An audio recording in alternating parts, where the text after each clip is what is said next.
Welcome back to Good Morning LaLa on Manifestation Monday. No better than to have Rock Thomas, who is an author, coach, speaker, all the above, for your epic life blueprint. I love it. So powerful. Sign me up. What do I do? Who doesn't want an epic life? Yeah, I mean, I did a lot of coaching, and I realized I was saying the same thing over and over again. So I decided to put it into a book, the top 10 rules. And anytime you follow those rules, you're on the path to success. And anytime you break them, you're going to suffer, you're going to be in pain. And that way I didn't have to say it over and over again. So, Rock, what was the moment when you knew you were on the path to success? I'm still working on it, quite frankly. But we were talking before about happiness. And I think we live in a world where people, they try to measure their self-esteem by their achievements. And when you do that, what happens is you're afraid of failure and you stay stuck in a comfort zone. You're like, your brain goes, but if I do that and I'm embarrassed, I don't make the rehearsal, I don't get the job, I don't get the contract, and it talks you out of it. And that's why so many people play small. So I learned to teach myself that there's no winning and losing, there's winning and learning. So I like to win and I like to learn, which keeps me in action. And I think if people would look at the level of engagement rather than winning, just be engaged in life. Just say yes to things, take action, make a mistake, say hi to somebody. If you would do that, I think people would be happier. It's so true. It's like we have it's like self-development and spirituality is really, that's business development. It's all the same. And it's true that people learn the same thing over and over. I was talking with my cousin yesterday, and he said, I'm not afraid to lose because I have a backup plan. He goes, I just literally know worst case scenario, I can live in Bali or do whatever, so I'm just gonna go for it. And I think it's important to kind of not have the attachment so that you can just flow in the energy. So how do you teach that versus having your clients actually do that? And it's two very different things. Well, it's a great question. And one of the things I learned is that there's the event and then there's the meaning you attach to it. So when I was 40 years old, I lost all my hair to a disease called alopecia. And when it initially happened, I had blonde hair, blue eyes, and I thought, that was my look, and I was connected to it. Initially, I'm like, people asking me, are you dying of cancer? Or what's the matter? And I really couldn't function for a couple of weeks. But when I realized that I wasn't dying, then I was able to ask a better question, what's great about this? And anytime something happens, if you can redirect your focus creates meaning, and you look for the seed of opportunity, I thought, well, I'll never have a bad hair day again, right? And the money I save on not buying shampoo or getting my hair done, I now actually get a massage once a month. And when I leave after that massage, I walk out the door and I go, yes, alopecia. Awesome. So it's not what happens to you, it's how you look at it, and are you able to find the good in it? I know it's cliche, but it's really a muscle you have to develop. It's such a great point. It's one of the things I discovered that I didn't expect to discover in my life, that we all love a feathered nest, so to speak, right? Yeah. But the more feathered your nest, the more difficulty you have focusing. You're not really encouraged or invited or incentivized to focus in a meaningful way, right, on that which is positive, because your nest is feathered. But when you have an unfeathered nest and your life is very difficult sometimes and you have adversity, all of a sudden you're forced to focus in very intentional and very constructive ways. So did you discover this along the way? Is this something that you've always sort of known, that finally kicked in, or? So I didn't have a feathered nest. I grew up on a farm and it was very difficult. So I learned that in life, if you do what is difficult, life will be easy. If you do what is easy, life will be difficult. So I grew up on a farm and life was difficult. So I have a great work ethic. You want me to work for you because I'll show up early, I'll stay late, I'll clean the toilets, I'll do whatever it takes to win. And with that attitude, if you show up that way, then opportunities show up.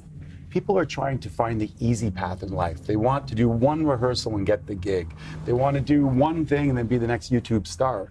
I'm willing to do the parts that get me to learn and grow, and then all of a sudden I'm still standing. Like the last mile isn't very occupied. It's really interesting that from farm boy to financially free, a lot of people from the farm would never flip that switch. They would stay in that farm, or they would stay a worker, if you will.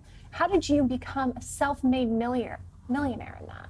It's a great point too, because I was on that path from 8.5 to 28.5. I worked as a taxi driver, as a busboy, painting, carpentry, basically minimum wage, because my identity was that. My father said, life is difficult. You will work hard. So that's what I did. And then I met my mentor, who was a real estate guy. And when I got into real estate, he said, you've got a great work ethic. You're really curious and interested. I'm going to now direct that into you using your head. And I went from selling one home to selling 100 homes 4 years later because I was able to redefine who I was.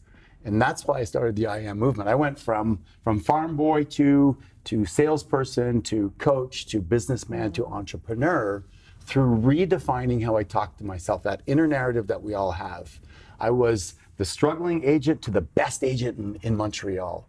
But And don't you then- think that this is the most, like, this is so exciting, in my opinion, in that this is the entire work of spirituality, is to get to that I am identity. And now it's in coaching. This is just mainstream. We don't need traditional churches anymore. Coaching and self-development has brought in these distinctions. And that's what's so amazing about your work and the entire industry. Yeah, and here's the thing, is it takes work. And people generally don't want to work. They want an easy path. So if you're going to change your programming, you've got to be willing to add in enough files that counterbalance the other files. My brothers and sisters called me pizza face when I was growing up because I had a lot of acne. And they laughed at me and they joked it. And I internalized that. And I would look in the mirror every day when I got up and I would say, "You're ugly." And I stopped going to school. And I felt like an outcast. And then when I learned I could change that, my mentor taught me, he goes, choose an idol that is not ugly. So I chose Clint Eastwood. And I thought, nah, I can't be Tom Cruise. He's too pretty. But I could be Clint Eastwood, right? I like that. And so I changed the label from pizza face to ruggedly handsome. So great. And that's the process. But I had to say it over and over and over again and look in the mirror. And when I was in the car, scream and yell, I'm ruggedly handsome, or I'm the best real estate agent in Montreal, or I'm an awesome coach, and change the programming. But how do you say that and you're still in your dark moment and you think, but I'm not crazy.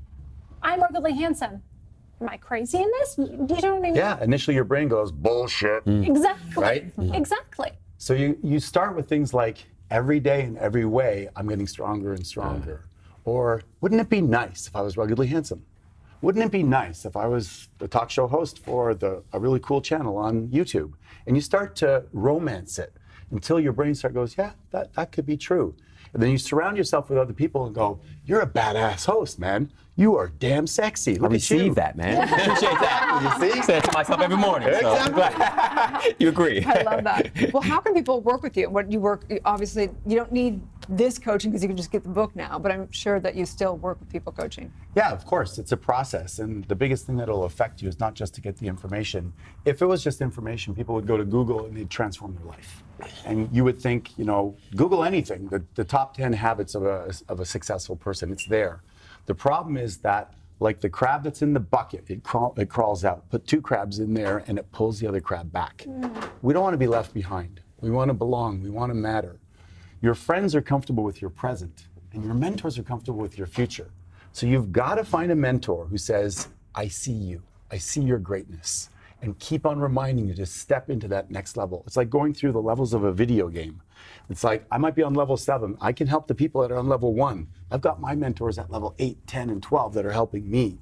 So get to a book like this, start the process, but you also got to get to a tribe or a group of people that are on the same path that you're on. Hashtag I am in. That's right. Tell people how they can get involved in the I am movement as well.